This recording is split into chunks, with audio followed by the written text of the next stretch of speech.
In this operating room at the Children's Hospital at OU Medical Center, a team of specialists embarks on an amazing mission.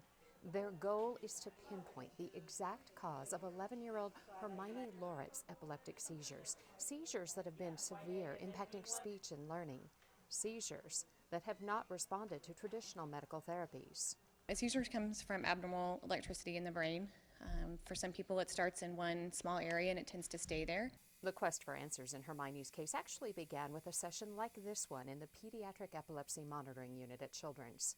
Here, a multidisciplinary team focuses on properly diagnosing epilepsy and pinpointing the area of the brain causing a child's seizures.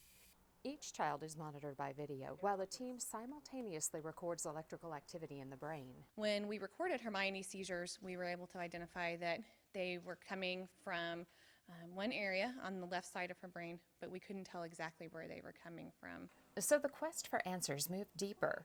Neurosurgeon Amanda Yan and her team set to work placing a series of electrodes directly on the surface of the brain, allowing them to precisely pinpoint the cause of the errant electrical activity. Each one of those seizures came from the same part of that left part of the brain, and it was an area that I could get to safely. It was an area that I could take out without changing who she was, and it was an area we thought that if we removed, the seizures would stop.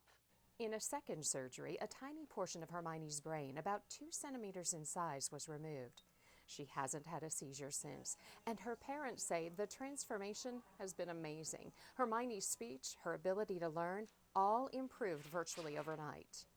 At a briefing discussing the case, Hermione showed off her new skills, introducing each of her 7 siblings attending. That's Steven, Logan. raise your hand. And that's Steven. Okay. Assassin, raise your hand. There you go. Mom. Mom, raise your hand. But see, the sentence, that would have never happened. It No. would have been a name and that was it. Or she would look at one of us to prompt her on what to say. Her parents are anxious to see what the new school year holds in store for Hermione. And with a hug from their patient, her doctors were reminded of why they chose this profession, to help children like Hermione thrive. From Children's Hospital, this is Teresa Green.